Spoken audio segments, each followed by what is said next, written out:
Salut, j'espère que tu vas bien. Aujourd'hui, toi et moi, on va voir comment faire pour passer de la soumission à l'indifférence du regard des autres. On va s'intéresser à cette peur qui te ronge depuis toujours, cette peur qui te traque comme une ombre et qui aura tué prématurément bon nombre de tes rêves, la peur du regard des autres. On va commencer par voir quelle est l'origine de cette peur, pourquoi est-ce qu'on accorde beaucoup trop d'importance au regard des autres, qu'est-ce qui nous fait réellement souffrir dans le fond, et finalement, quels sont mes conseils, mes 3 conseils pour réussir à surpasser le regard des autres, la peur du regard des autres. Ne perdons pas plus de temps que ça, on est parti. Une façon très simple de saisir l'origine de cette peur du regard des autres, c'est de s'intéresser à notre histoire, et plus particulièrement à nos ancêtres, les hommes des cavernes. Comme tu le sais, ces derniers évoluaient en tribus, soit un groupe plus ou moins grand d'individus. Et ce pour une raison très simple, il fallait survivre. Il fallait serrer les coudes pour pouvoir, en réalité, prospérer et affronter l'environnement hostile dans lequel ils évoluaient. Et ça, faut vraiment que tu le comprennes parce qu'à l'heure actuelle, c'est plus du tout le cas. De nos jours, l'être humain règne en maître sur cette planète, comme tu le sais, pour le meilleur comme pour le pire d'ailleurs. Alors qu'à l'époque, on était tout en bas de la chaîne alimentaire, il fallait serrer les coudes pour pouvoir se faire sa place et survivre dans ce monde qui était extrêmement hostile. Par conséquent, à cette époque, se retrouver exclu de la tribu, se retrouver seul dans la nature, signifiait une mort certaine, parce que tu ne pouvais pas survivre face à un environnement qui était si dangereux. Et ton cerveau, ce petit malin, il a très vite compris que se retrouver seul signifiait la mort. Et par conséquent, il t'a poussé à répéter des actions qui te permettaient de rester inclus dans le groupe, de pouvoir évoluer avec ce même groupe pour survivre et prospérer. Et par conséquent, la critique, par conséquent être différent, se différencier du groupe, se distancer du groupe, signifie encore une fois la mort et représentait un danger réel, un danger physique. Non pas une simple peur ou une illusion, non, réellement, si t'étais différent, si tu te faisais exclure du groupe, t'étais mort. C'était une question de vie ou de mort. Mais comme je te l'ai dit plus tôt, aujourd'hui les choses ont bien changé. Maintenant, si tu te fais critiquer sur Insta, crois-moi que tu vas pas te faire bouffer par un lion. Donc t'inquiète. Et c'est justement ça en réalité qui pose un problème. C'est un décalage entre les fondements de notre conscience, de notre psyché, et la réalité actuelle. Notre environnement a drastiquement changé, alors que notre cerveau, lui, a beaucoup de mal à s'adapter. Et pour combattre ce manque d'adaptation, notre outil principal, c'est la conscience. C'est pour ça qu'en réalité, je te fais cette vidéo pour que tu puisses comprendre et que tu puisses avoir un petit déclic. La peur du regard des autres est une illusion. Le problème, c'est qu'on accorde encore beaucoup trop d'importance au regard des autres. Si tu trébuches dans la rue, crois-moi, personne n'y fait réellement attention. Et même si des gens t'ont vu, ils vont très vite t'oublier, en réalité, parce que tout le monde est dans son monde, tout le monde est en train de faire face à ses propres problèmes, tout comme toi, tu es en train de faire face à tes propres problèmes, et si tu croises quelqu'un dans la rue qui trébuche, au mieux, tu vas l'aider, lui demander s'il va bien, au pire, tu vas simplement l'oublier et passer à autre chose très rapidement. Et si on y réfléchit, c'est presque même arrogant de penser que tout le monde va se rappeler du moindre de tes faits et gestes, de la moindre de tes actions. Parce qu'encore une fois, tout le monde est focalisé dans son propre monde. Tu n'es pas le centre d'intérêt de tout le monde. Non, et en plus de ça, la mémoire est sélective. Si je vois quelqu'un trébucher, c'est pas une information qui m'est nécessaire et qui m'est primordiale de garder dans mon esprit. Par conséquent, je vais la laisser peu à peu disparaître pour complètement l'oublier.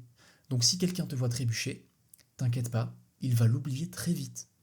Arrête d'accorder trop d'importance à ça. Et en réalité, quand je te parle de trébucher, je te donne un exemple concret que tu puisses imager. Parce qu'en réalité, la peur du regard des autres nous empêche d'accomplir la plupart de nos rêves. Dès lors que tu veux des résultats différents que ce que tout le monde a, tu vas devoir faire des choses différentes que ce que tout le monde fait. Et par conséquent, tu vas te retrouver dans cette situation où tu as peur du regard des autres. Mais en réalité, encore une fois, les gens s'en fichent. Et en parenthèse, je sais très bien que les critiques et les détracteurs, ça existe. Mais sache que celui qui te critique parce que t'as trébuché dans la rue, en réalité, c'est lui qui a perdu. Parce que celui qui est meilleur que toi ne te critiquera jamais. Il t'encouragera toujours à avancer et à continuer de croire en tes rêves.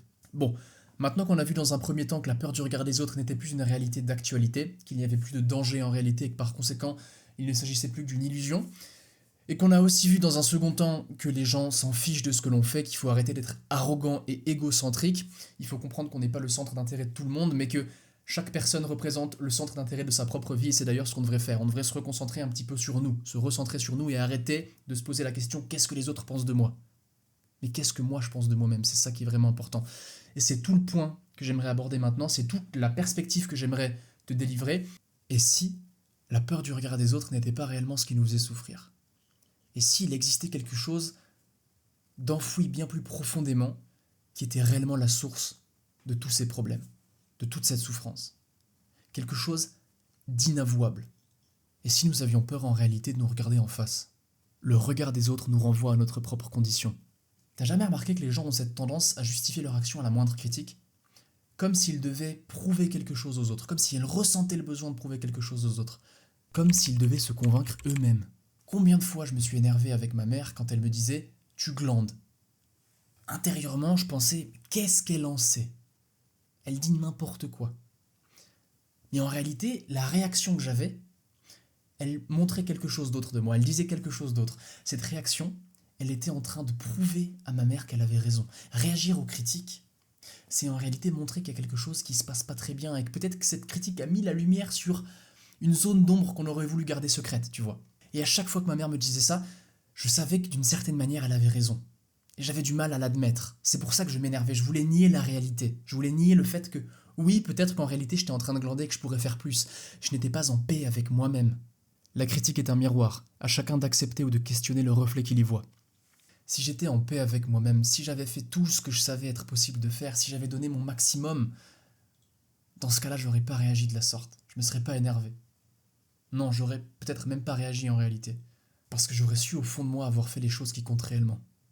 Avoir fait les choses que j'avais dit que j'allais faire. Être en accord avec moi-même. Et dès lors que tu fais ce que tu as dit que tu allais faire, dès lors que tu fais ce qui est bon pour toi, les critiques ne t'atteindront jamais. Comprends-le bien, le regard des autres n'aura aucune influence sur toi. Tu es le seul à savoir ce qui est bon pour toi. Alors à chaque fois qu'une critique t'atteint, vois-le comme une opportunité en or de te remettre en question. Es-tu réellement aligné avec la personne que tu veux devenir? Es-tu réellement en train d'avancer vers le sommet auquel tu aspires? Telle est la question, et la critique te permet de te la poser encore et encore et encore. Jusqu'à ce que tu ne réagisses plus. Parce que tu sais qu'est-ce qui est bon pour toi et tu sais que tu es en train de faire ce qui est bon pour toi. Donc peu importe ce que les gens te disent, tu es en accord avec toi-même et tu avances, contre vents et marées. Comprends que tout revient à soi. Et maintenant, comme promis, on va essayer de voir comment faire pour surpasser cette peur. Avant toute chose, tu dois comprendre qu'il n'y a pas de recette magique. Je vais te partager 3 outils que j'utilise personnellement et qui sont selon moi les plus pertinents à partager, mais il y a d'autres méthodes pour réussir à s'émanciper du regard des autres. Comme ça, tu le sais. Commençons directement avec le premier, accepter que le regard des autres leur appartient.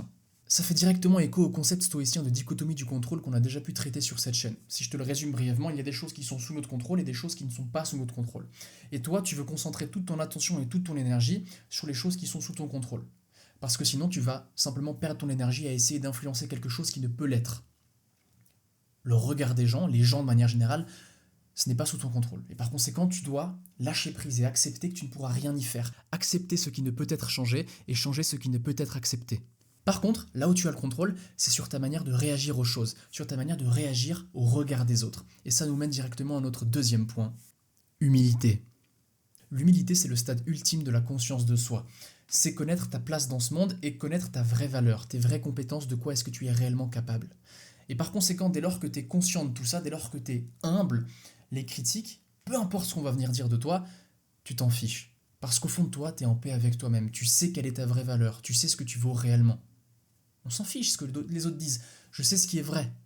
À mes yeux, ce qui compte, c'est la vérité, ce n'est pas ce que les autres pensent de moi. De l'humilité découle directement la confiance en soi. Et si tu as confiance en toi, tu ne te laisseras pas corrompre par le regard des autres. Au passage, j'ai aussi fait une vidéo à ce sujet, donc si tu veux apprendre à gagner en confiance en toi, je t'invite à aller regarder la vidéo que je te mets en description. Souviens-toi de ta mort. Souviens-toi que tu vas mourir. Tu ne peux jouer qu'une seule partie. Tu n'as qu'une seule vie. Alors arrête d'accorder trop d'importance à ce que les autres pensent. C'est ta vie. Fais ce que tu veux. Je sais que c'est un conseil bateau, mais c'est vrai. Ça, c'est un calendrier, c'est un memento mori. Chaque semaine, je coche une petite case pour me rappeler que je vais mourir. Et oui, ça peut paraître très démoralisant de se rappeler qu'on va mourir et que toute chose a une fin, mais toute bonne chose a une fin de toute manière, en réalité. Et à toi de décider si tu veux continuer à vivre une vie de souffrance, une vie qui ne te plaît pas, ou si tu veux justement profiter de cette opportunité en or pour kiffer.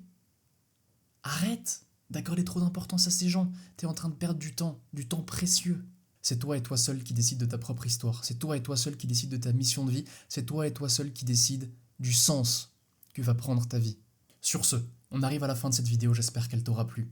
Où que tu en sois dans la journée quand tu la regardes, je te souhaite de bien la terminer. Maintenant tu sais comment faire pour passer de la soumission à l'indifférence du regard des autres. Prends soin de toi et on se retrouve très vite dans une prochaine vidéo. Ciao ciao.